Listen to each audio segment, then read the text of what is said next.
We're starting the meeting now. All right, announcements. Please sign in. Wait, hold up, what?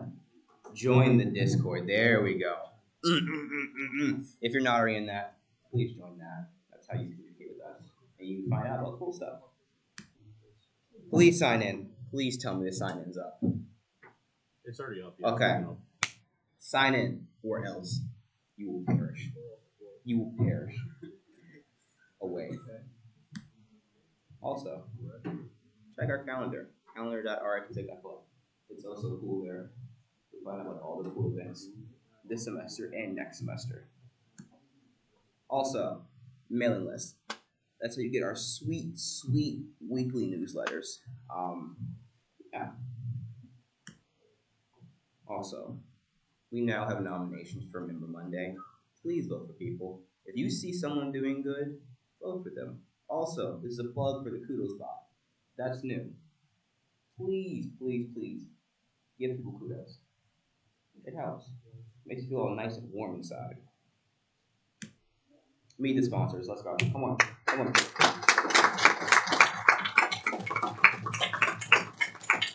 Okay. Okay.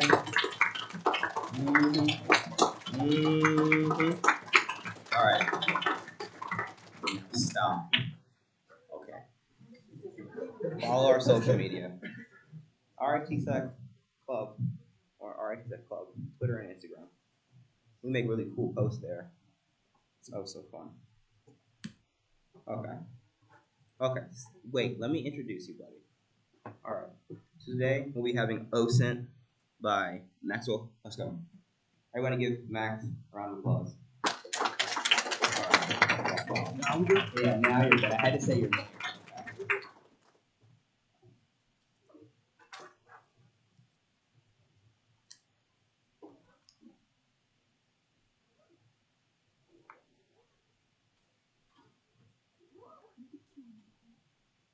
How do I do that? Computer's trying to give you the seats.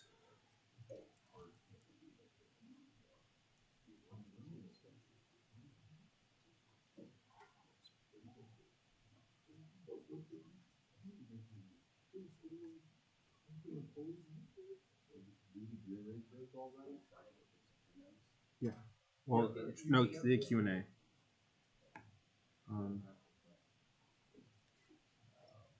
It's already shared. Are you slide for that?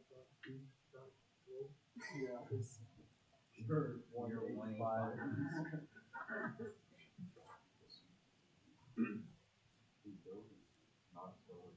Hello, can you hear me? Yes. Good. Oh, yeah. So we're going to be trying something a little bit new for this presentation. We were hinted at that there is a question or a QA thing in Google Slides. This has apparently been a thing for a while. Back when like Sparso was RITSec, they used this and we just didn't know it existed. So if at any point during the presentation you have a question and you don't necessarily want to raise your hand or like get involved or whatever it is, feel free to drop it in here and I'll answer it. Okay, you good, Kenny? Okay, looks like he's good.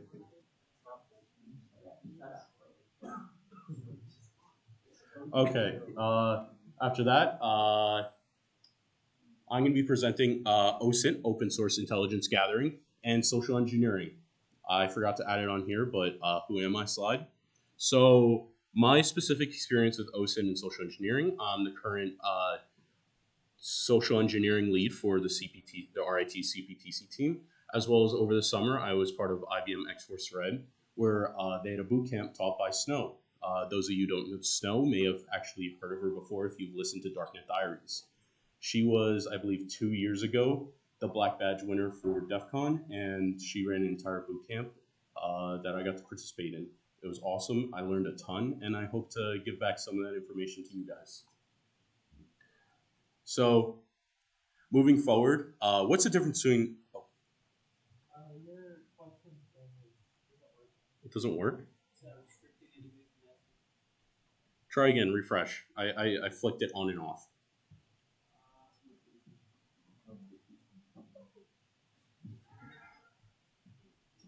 Okay. Can anyone else confirm that it's not working for them? It's not working? So no, someone just posted. Someone should just send something. It's I think working. you might need to be logged in with your RIT account. Oh yeah. It's only accepting questions from RIT. That I'm gonna stick with that just because this is streamed. So, yeah, so if you do want to participate in the question and answers, please make sure to log in or to sign into your RIT account. Okay, with all that, let the presentation start. Okay, so what's the actual difference between social engineering and OSINT? They're kind of two sides of the same coin. So social engineering, this is that human exploitation. When you're talking about social engineering, you are using human tendencies in order to gain a better edge. So this is anything from like phishing, vishing, sometimes even used in physical penetration testing. It's stuff like pretext. And social engineering doesn't necessarily have to be a bad thing. Knowing concepts of social engineering can allow you to be able to negotiate salaries better, communicate with recruiters, honestly, just communicate a little bit better. It is an ongoing process, and the better you are at communicating, the better you can be at social engineering. The other side of it is OSINT. I jokingly put it's stalking plus plus because it is a professional side of that. It is from a professional side, you are trying to figure out as much information as humanly possible without ever like messaging the target. So this is everything from a Google search to looking at their Instagram, their social medias, their absolutely everything. So like I mentioned, some Google Dorking, which we'll be getting into all this a little bit more, social media accounts, there's even public records, cred dumps, automated tools. There's so much for open source intelligence gathering, and it's all about being creative. You never know what's really out there until you check it out. So we're going to be starting off with social engineering. We're going to be breaking this into two sections. First is social engineering. So phishing. So this is most classically every time that the RIT email gets like compromised, or I can't even say compromised, somehow gets through their filter. Someone's RIT email is like posted with the password elsewhere, and someone sends, "Hey, we're looking for co-ops, and we're going to pay like $70 an hour. Please send all your information here." It's happened like multiple times. But that's what phishing is. They're sending an email. They're looking for you to do some action. That action could be like, "Hey, can you wire this much money to this much account? Can you click this link? Can you put in your information? Can you respond to it even?" So there's different tiers of phishing.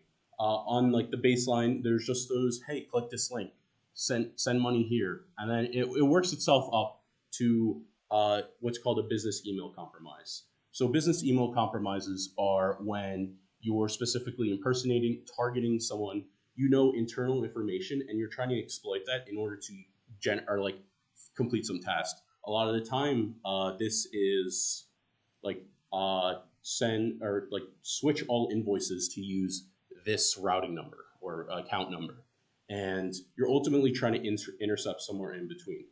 So I think one of the most infamous examples that I've heard. I used to work at Area 1 Security, now Cloudflare, which we did primarily phishing engagements, or on the blue side, of course. So where we're trying to detect them, prevent them, and such and so forth. So we found a business email compromise, and this is well noted. We've published plenty of articles about it, so I'm not spoiling anything. Where it was there's business or a malicious actor was able to compromise both sides of a transaction, and they were just sending each other just random stuff to make it look like a legitimate transaction, and they ultimately sold themselves their own building, and in the middle they extracted hundreds of thousands of dollars out of the company. So we can go from very unadvanced, like, "Hey, I'm a Nigerian prince, I forgot my wallet and I need $100 to buy a new one," to something like that. So next is vishing. So jokingly called phishing, but with social anxiety. This is when you're actually on the phone with someone. So there's advantages. There's also disadvantages to this. One advantage is that you have someone on the line. You can try as much as you can to prompt them to do some task, and you can instruct them how to do it. People are more trusting of someone on the phone that they generally trust than just an email that comes in. The fault here comes that you can't send out 100,000 fishes in like a minute. Fishes you can easily. There's botnets that are specifically prescribed to do that. Phishing is a very profitable industry, and it's been used against it specifically for that. So ultimately, phishing relies on the fact that it's hard to say no to someone. Everyone in their, it kind of goes back to the social engineering idea too, that it's hard to say no to someone. As humans, it's human nature to please, to be able to be that person who says, yes, I can do that for you. Yes, I got you. Don't worry. I know you have a hard day, but I'll bend some rules. I'll get it done for you. And generally, there's some issues that can come with this on the security side. So sometimes it's as much as authenticating yourself in these calls. I am CEO X. My assistant is out. I need to schedule my own hotel visit. Just put it on my regular card. I'll be in at X, Y, or Z time. You don't want to question them. It sounds like they're having a bad day. Let's just do it. Go for what it says. And ultimately, you're manipulating those emotions. So let's see. I'm in presenter view, so I don't know how the hell to actually click the video. Let's see if this works. It did. But yeah, so this is just a short. I don't know if that can actually be heard. Show me where my vulnerabilities are. Now I'm going to meet them in Las Vegas for DEFCON, the biggest hacker convention. Yeah, I don't know where that audio is coming from. Social engineering, which is essentially happening without any code, just use phone and internet connection. You want to do a sample phishing code? What's phishing? Phishing is voice solicitation, and basically what you do is use the phone to extract information or data points that can be used in a later attack. Let's do it. Who are you going to call? Maybe I'll call your cell phone provider and see if I can get them to give me your email address. I bet they're good. I bet they have my back. But yeah, go for it. I'm going to spoof from your number, so it's going to look like it's calling from you. Okay. Hi, I'm so sorry. Can you hear me okay? I'm sorry. my husband's like, we're about to apply for a loan and we just had a baby and he's like, get this done by today. So I'm so sorry. I can't call you back. I'm trying to log into our account for usage information and I can't remember what email address we used to log the account. Baby's crying and, can you help me? Awesome. In just 30 seconds, At gmail.com? Jessica gets access to my personal email address. Now, if I needed to add our older daughter on our account so she could call in and make changes, how would I need to go about doing that? You would have to send me a secure PIN through a text message? Yeah. Well, the thing is, I don't think I'll be able to receive a text message if I'm on the phone. Oh, I'm not on there either? So I thought when we got married, he added me to the account. Jess uses my girlfriend's name and a fake social security number 5127. to set up her own personal access to my account. Wait, I'm sorry. So there's no password on my account right now? Can I set that up? She even gets the support person to change my password. Thank you so much for your help today. So she just basically blocked me out of my own account. I'll get her fed after this. All right. Thank you. Holy shit. So they just gave you. Yeah, so stuff like that can be extremely scary. Hold a second while I get back up the speaker notes wherever those could be. I don't know where they are. Looks like you entered presenter. Oh. It's under the slideshow under that little arrow. Presenter view. Let's see if that works. Oh, and does that mean I have to set up the audience thing again? Oh, sorry about that. Okay, new code. Apparently, when you play a video, it stops. But yeah, we see how effective that phishing can be. There's specific points in there that you can detect. At a point, she's like, "This won't take too long." You want to establish in a phishing call that it's not going to take too long. You want to establish that you just need something quick done. It's really important. She said, "I can't get off the line. I need this done right now." the baby. Background noises and just like ambiance can be huge. It corroborates her story, a story she's making up, but it corroborates it and everything that goes with it. She's generating a very good pretext, which we'll get into a little bit later, that is ultimately able to trick the person into believing they are who they are. There's no record of this person having a wife on the account. There's no record of. The only thing that is being done is that she is spoofing his phone number. That is the only authentication that was given to him, and she was able to make up the rest. And with that, it pretty much a full account takeover. So, what? So I invited a few of the world's best hackers to try to hack me and Oh show me my where God. my Oh, okay. So now it decides to be special. Let's see if this time we can get it right. And we're going to have to restart the presentation tool again. Okay. Let's go. And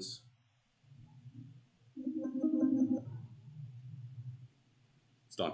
Okay, it's done.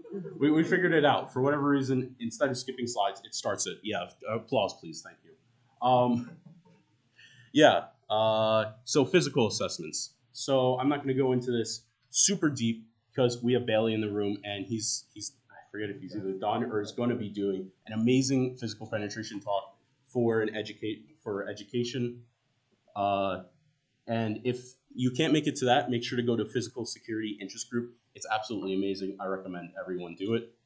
So there's small things that you can use to authenticate yourself. That's a big term in social engineering. Authenticate yourself. How do you make sure that you look like where you're supposed to be? How do you sound like how everyone else is supposed to be? How do you make sure that you are who you say you are, even though you aren't?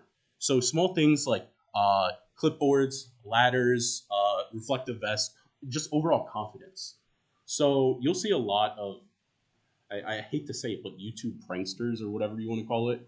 But those people will they're like, we're gonna try to go see a movie, and all we're gonna bring is a ladder, and then people open the doors for them, and then they just walk in. No one questions because what are they gonna do? They have a ladder. Who's really gonna go see a movie with a ladder? Well, they are. They didn't have to say a word. They walked in, brought a ladder, and they saw a movie. Who's gonna question that? So it's just goes back to this idea of people want to help you. They open the door for you when they think that help is required, and they want to make sure that you have the best experience as possible. Again, most of the time. Next is pretext. We talked about this a little bit before. So this is who you are saying you are. Who you say you are. So this doesn't necessarily have to be true, but it's going to implement stuff like, who are you? What are you doing? Who's your manager even? Like the full Karen stuff. Who told you that you can be here? So knowing the base things about this is enough to authenticate yourself. You're caught in a situation and I know, I don't know, worst case scenario, you always say, oh yeah, John told me to be here. There's 1,500 people named John. As long as they think that you are talking about the same John they're thinking about, you're good. And on top of that, you can leverage OSINT, which again we'll be talking about a little bit further, in order to get better pretext. So you can then know specifically who's supposed to be giving out permission for people to be online, who's grounds, I don't know, head of grounds, whatever it is, and you can have those specific names, even have their phone numbers. And if you ever get into a worse enough situation, you said, oh, okay, you're not letting me through. Let me just get John on the phone. You start typing the number, and they say that you have his number, and that might be enough because if John's a hard ass, they don't want to hear from him. Overall, good pretext is what makes the difference between a good operation and the police being called. And this is, if you ever become a physical penetration tester, that's gonna be okay, I lost. That's the worst thing that can happen. Of course, that's ranging on the worst thing that can happen is the police being called. Your engagement's ultimately over. All the other officers know about it. And ultimately, to some extent, you failed if it's early in the engagement, or if you're at a point where you're trying to get the police called, which is what happens if you do so well that they're like, okay, let's see what we can do before we get the police called. So on the edge of the line based on what you want. Lastly, in getting people to do what you want, you can also make stuff called sock puppets. So this is just your fake identity, and it's used primarily for OSINT, but it can also be for authenticating yourself. So you get stopped. Who are you? And like, oh, I don't trust you. But then you pull out your LinkedIn, and it's John Doe, and John Doe says he works here. It's been here for the past 5 years. He's friends with every single one of your coworkers. There's like a social proof there where you're trying to say, okay, I just don't know who this is, and you let him through or whatever it is. And this can be used on both sides in order to better authenticate yourself, as well as get more information to authenticate yourself and do a better engagement. So this is ultimately, again, we talked about stalking, how OSINT is like stalking. Sock puppets are like catfishing. It's unfortunate that they're this similar, but they are, and they're this important because they work that well, so that we can use them in industry. So just the base stuff: find a name, make up your own. Maybe it's something that you've been wanting to be named since you were born, and it's like something like completely bizarre. Hopefully not bizarre, because then people will call you out on it. But there's also something, fakenamegenerator.com. This will give you everything from a name to where you're located, give you fake credit card information. Of course, none that works. Social security number. So you have consistent information for everything every single time you try to do something. So we saw previously in the video, she set up an account and they asked her social security number. If she calls back again and she gives us a different social security number, that's going to raise some questions. It's also going to be to a point where she's not going to be able to possibly change that, and then it gets like escalated and such and so forth. So having consistent values for all that is extremely important. And as long as you make your person have a purpose, make your account have a purpose. A really big thing for sock puppets is recruiters, because who's going to question a recruiter trying to like friend them on LinkedIn? Who's gonna I'm a recruiter at, I don't know, Apple. Are you really going to say no to when that person drops in your LinkedIn inbox? Or like, there's plenty of ways to do it. That's one of the most popular, and it just like, as long as they have a purpose and that purpose aligns with something other people want, they're going to go for it. You can also make a lot of really funny, stupid sock puppets. Every so often, those pop up. So this is kind of an unplanned demo. And I am going to ask you guys let's try to think of a company that we can generate pretext for. How do we apply those things? Can someone give me a company that in a theoretical pen test or open source intelligence gathering we could go after? RG&E. What's it? RG&E. RG&E, Rochester General Electric? Yeah. That? Yeah, whatever it is. Rochester General Electric. Okay. Let's try to think of the stakeholders here. What kind of compromise do we want? Do we want to try to get into people's account? Do we want to get physical access onto one of their on-prem, I don't know, electric boxes, whatever it is? What is the attack surface that we can look at? Who can we call? Who will pick up our calls even? Who can we try to impersonate to be? Then we start to look at those people we can call. Most of the time, they're not going to be too technical. We're calling a help desk line. They're going to be giving out general information. They just type it into their whatever interface that they have, and they'll be like, oh, sorry, you need X, Y, or Z, or your account balance is this. Most of the time, they're not too technical. There's this dichotomy where if you are very technical, or the person you're trying to call is very technical, you want to act very untechnical. You want them to try to prove how technical they are, and with that, give as much information over as possible. Likewise, if the person you're calling is super untechnical, try to be super technical and just say, oh, yeah, you don't know this. Yeah, it's just I'm in the other system. It's not allowed to people that are on your status. Try to pretend like you're above and you just need whatever information is below. So you ultimately want to try to figure out wherever that ground stands. So if you're calling and it's just a front desk worker, try to pretend to be someone that is important. Best case scenario, you get all the information you want. Worst case scenario, they're like, hey, can you just call me on my normal phone number or whatever it is, and you strike out. There's plenty of ways to do this. I've seen everything from people impersonating interns to being like to saying like, hey, I have an intern project. I just need some information. I don't know why I was put on this task. I don't know why it can't be automated. Can you just give me this information?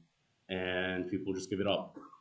Likewise, you're calling someone very high up or with high technical knowledge, and for whatever reason, you create a pretext to say, I don't know, try to get some internal information. Hey, how does our Active Directory work? What trusts are in there? And you just try to act as dumb as possible. And they're going to fill in all the information that you want. Even get some of it wrong, and they'll correct you. I forget what that phenomenon's called, but it's a thing. So that's a short intro on like how you can start to begin looking at like stuff like that. And finally, we're going to be moving on to OSINT. So from last year, I did this presentation and I was tasked with OSINTing Enzo. That was a very easy task. He had absolutely everything open. It was very easy to find everything about him. Enzo, for all you that don't know, is our previous president. I had his parents from public records. I was able to find where their mortgages, who it's with, where they live, images of their house, correlate all those different types of OSINT to make a comprehensive. I can't think what it's called. Profile. Yeah, I forgot that word. But yeah, this year I was tasked by our very own head of education, who is far, far, far harder to OSINT. Kenny very actively ensures that his online privacy is as good as possible. Consistently doesn't use any similar usernames, tries to stay off social media, and overall was definitely probably one of the hardest people I've ever had to OSINT. So moving into that, let's compile what we know. What's our background on Kenny? How do we find as much as possible? And we start with what we know. A lot of the time it's just their name, maybe where they work. Are they a target? Are they not? For Kenny, we know a little bit more. We can look at his previous RITSEC presentations. Kenny, even in all my pain and suffering, messaged me where he went to high school, because I did have a hard time with this. So we have everything from his name. We can get approximate age based on how long he's been at RIT. And then we can also correlate that with where he went to high school, and we'll soon see the actual commencement, brochure, whatever it is, from his high school with his name in it, home city and state, relationships, work. So we know that he's entwined with RITSEC, and we can try to use that to correlate people between him or the people we know with people he know, and just try to find as many of his accounts as possible, and just anything else that's important. Some of the dumbest things become important when you're in the worst weeds. So moving in, what is Google Dorking? So I talked about this a little bit before and really didn't give much of a preview. Google Dorking is just a way of optimizing how you use search engines. It was just named Google Dorking because, well, Google is one of the largest, is the largest social search engines on the planet. So these are ways that not only can you research better, these are also ways that you can find compromised information that's just indexed by Google. So theoretically, not saying anyone should ever do this because it's illegal, but if you were looking for like a textbook, you could use quotation marks, which anything within a quotation marks, it looks for the exact match. So if you put someone's name there, it's going to find exact matches of their name. So exact match of the textbook's name and file :PDF and file type :PDF. This ensures that it contains the exact textbook title, as well as it ensures that it's PDF. And hypothetically, most of the time, you're going to find something. So other cool ways that you can optimize your searches, or specifically in offensive fashion, confidential file type PDF, and then whatever site. So you're going to be looking at anything from this site. You're going to be looking at all their PDFs, and then you're going to see, hey, is the word confidential in here? Realistically, that should always return nothing. realistically, there's always stuff that pops up, and you can always get interesting finds. In URL admin. So this is checking, see like, hey, is somehow an admin page indexed? Is there admin credentials indexed? Is there, or in URL means that there's admin within the URL. So this can be everything from admin information to admin pages, absolutely anything in there. And you specify for a specific site. So it ensures that that site is within the scope. And then lastly, it was Chris Sequoia. She recommended me to this because she loves using this because she hates Pinterest. Anything you're typing, you do minus site Pinterest.com, because everyone hates. No one. I don't think anyone has ever used the actual like Pinterest like recommendations that Google comes up, because they just have absolutely everything and none of it's ever useful. So that's an easy way to optimize it if you ever run into that. And that minus just makes sure that it doesn't have it in there. And we can see some of the different ways you can optimize. We talked about them, and they're all pretty simple. Another thing, if anyone takes Professor Stackpole's penetration testing methodologies class, one of the projects is on metadata, and specifically finding metadata using things like Google Dorking. So realistically, if you find files, maybe what's in the files isn't that important, but you find usernames, potentially OS information in the metadata of those files, that is potentially like confidential information that shouldn't be there. So having an idea of what metadata is and how to extract it is always important. So our Google Dorking demo. First one, pretty simple, Kenny. So his name. So we either know that Kenny goes by Kenneth or Kenny. So we can specify exactly for Kenneth or Kenny using that pipe to say or.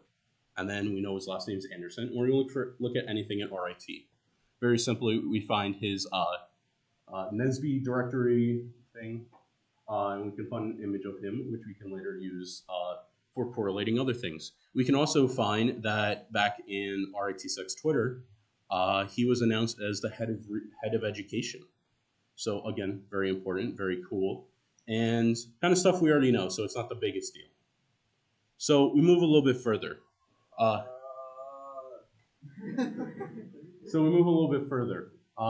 We had Kenny blessed us with his schools, where he grew up and what school he went to. So from there, what keeps us from saying, okay, Suitland High School commencement, and what we take a guess at his year, because I know he's 1 year younger than me. So I'm going to assume he's graduated a year after me. Works. File type PDF. We find his commencement information, and we find his full name is Kenneth Azariah Wardell Anderson. That's not anything we've seen before, but something that we can now add to our profile. So Kenny A. Anderson, probably.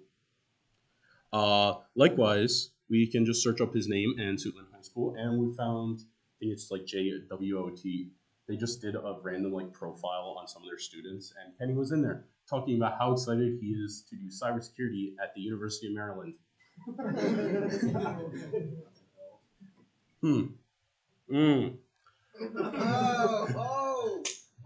Okay, so again, Kenny's very good at this. He has scrubbed a lot of things offline that he has, and this is really all I've been able to find correlated to his name.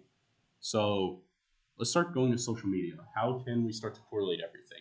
So people love to overshare. It's human nature to abuse social media in absolutely every way. This is why I've had an aunt put prayers up for absolutely the weirdest stuff, and it's also why people will post about their jobs and sometimes take pictures of their like actual like what are they called? ID cards. Yeah, key to get in places. You can then use that to supplement a physical pen test. This makes it super easy to get information on people. And for all those who are big into doom scrolling, it gives your doom scrolling a purpose. So Facebook, generally, it's good for any family information. People are generally connected with their family. Sometimes like family friends. You're going to know who exactly, in a family sense, is surrounded by these people, or by whoever you're targeting. LinkedIn, job information. Any coworkers, close work friends, they're going to be with the LinkedIn. So if you're specifically targeting someone at their work life, you want to look at the LinkedIn. Twitter, unfiltered stream of consciousness. You want to know what they had for breakfast. You know what their thoughts are on some very minute things, something that you probably shouldn't ever know.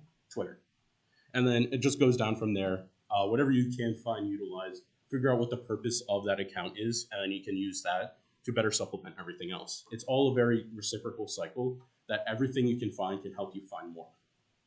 And ultimately, social media is one of the most important times to remember to pivot.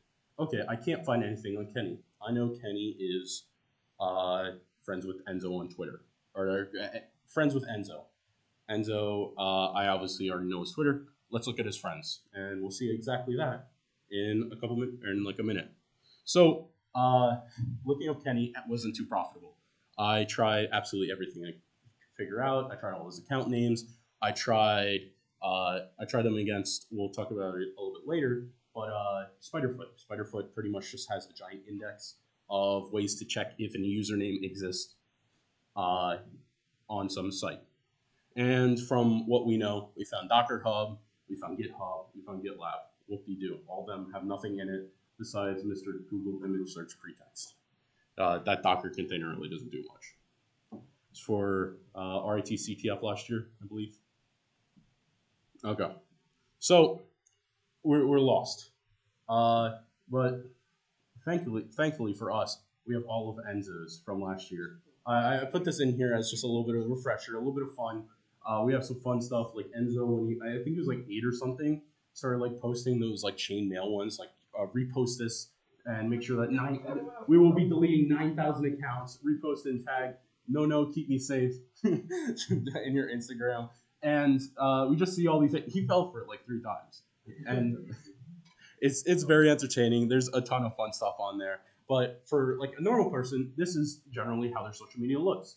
We can go on LinkedIn and find their resume sometimes, and it can have a phone number, it can have their personal email, could be where they grow up, some social media accounts, what generally you would want to know for them on a very professional sense. Likewise, we can also see on their LinkedIn where they previously worked, who they're connected with. We kind of went over that a little bit. But yeah, so we generate all this, and we now have his Twitter, or we have the Twitter. And from Enzo's Twitter, absolutely amazing. Make sure that always goes to end of any alphabetical list. We find Kenny underscore. Kenny underscore, as we can confirm from the picture, is Kenny. And in the same hoodie. Actually, in the same hoodie. Issue here becomes his Twitter. I forgot to extend this down. His Twitter is completely locked. Really cool tool, archive.org. Archive.org has every time you ever make a tweet, it automatically goes to archive.org. I think I've heard Forrest is on that team that does that. But pretty much everything that has ever been tweeted publicly is available on archive.org. So you can go back and see the specific tweets. They're imaged at that time, and you can see everything that they've ever tweeted. So this man only has one AirPod in, and it's some thirst trap photos. He does modeling. He does modeling. He said he does modeling. Yeah, I don't have access to the images. We'll just have to trust Kenny on this one. But yeah, and then we finally see his last public message. Kenny says, "I just want peace," and he goes offline. And we haven't been able to see any of his other new ones. Now he has a private account. Very, very, very heartwarming. Yeah. So next one is public records. In the demo, we'll go into a little bit more about, unfortunately not Kenny, because living in Maryland, Maryland has all paid systems for public records for whatever reason, and it's very hard to find actual stuff without paying for it. But we'll go into more on Enzo. I'm sure he loves getting doxxed a second time. Probably should message them. So public records. They are so sketchy looking. You go onto a public records portal and you're like, oh wow, this is from the 40s. Or before the internet existed, someone wrote this HTML. and it just like looks like the absolutely worst thing ever. And it has everyone's like very important information. So most of the time you can just public records are by county. So if you know where they live, you just look up the city that they live, the state that they live, and then what county is this in, or like try to just figure out based on a map. And from there, you have a portal to all their public records. And from there, public records include everything from deeds, power of attorneys, mortgages, discharge of mortgages, so you know when they started paying, having a mortgage for some place, as well as like if they moved, their mortgage got discharged. So then you know when they left, as well as like a whole lot more. So an Enzo demo, a copy from last year because I couldn't get anything on Kenny.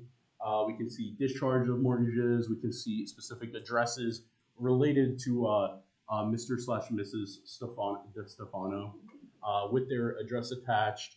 Here you can actually see mortgage amounts, address, and then from there you can generate images, or you can go onto Google Images, find the exact address, and you now know what their house looks like. Maybe like you can find some floor plans if you're lucky. And you can also go back to social media and you can see, hey, that picture that Enzo posted is exactly the exact same house that I was just looking at. Like look at how the driveway's paved and like how the little like circle round stone things go. And then look at the shape of the pool. That's pretty much exactly what that is. And how Enzo says, can't wait to go to the pool. Can't wait to go to the hashtag pool. Hashtag how fun. we love Enzo.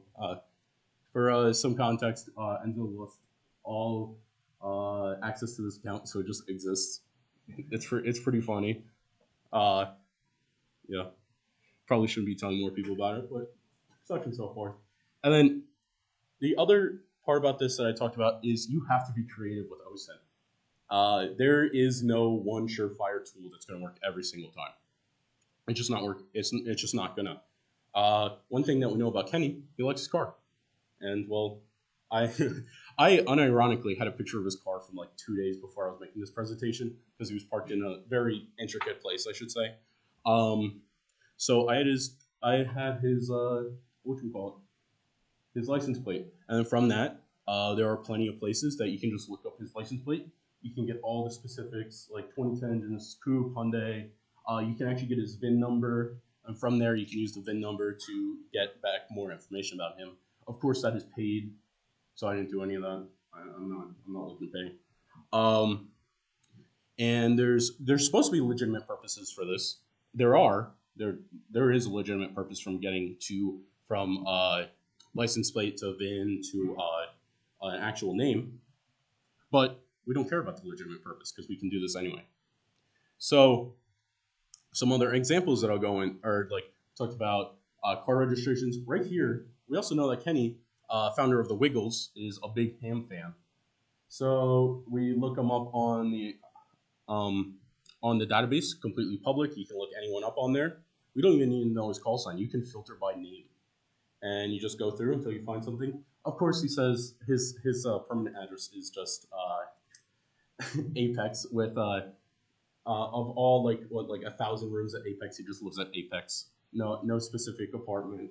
So we know it's him, and we can find out more stuff about him. His call sign in there. Again, Kenneth A. Anderson. More confirmation there.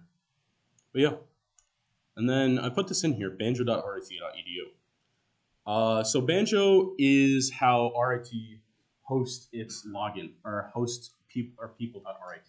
So if you ever go to like people.rit, then /username, you can host your own site with PHP.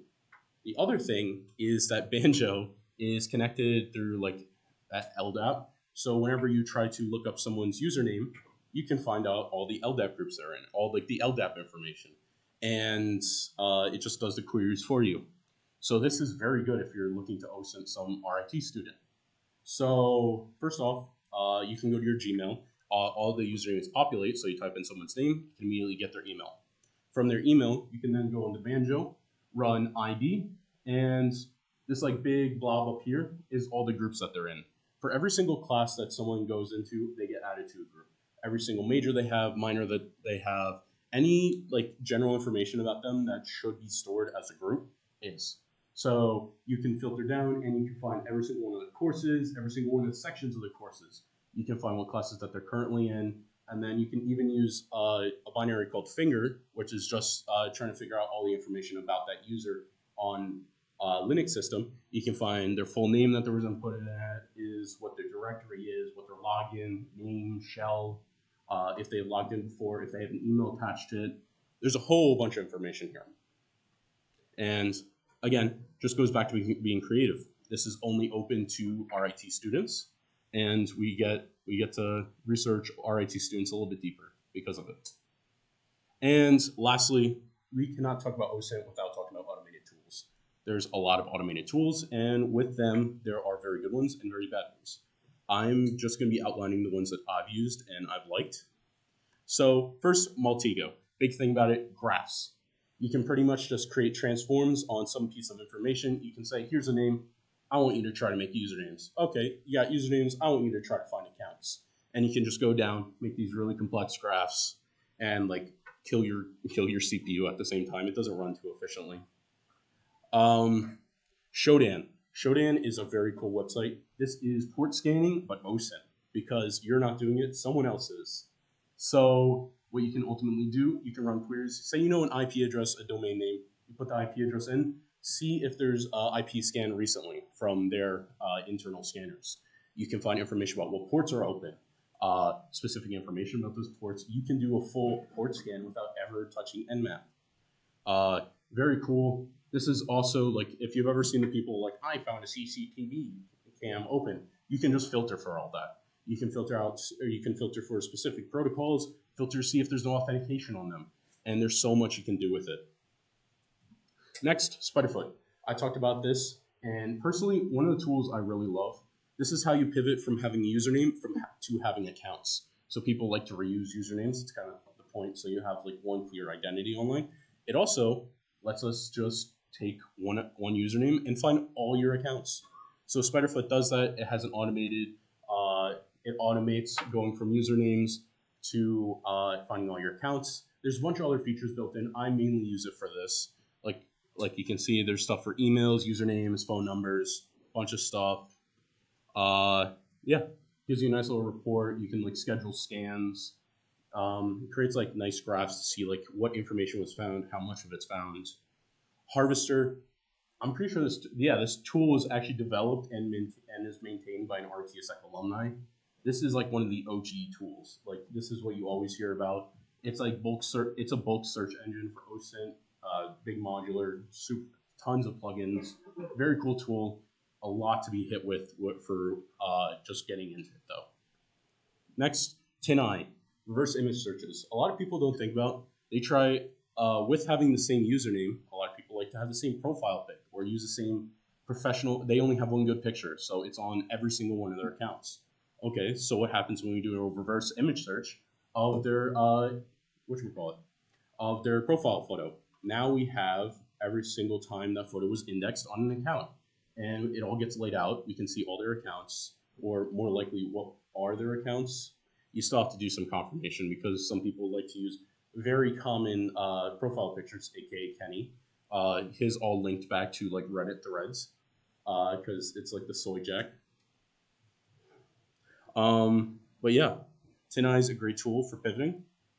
And there's just so many more. Again, Spice, Dark Search IO, grep.app, ReckonNG, I always forget Mitaka. I don't know. Someone's going to pronounce that correctly.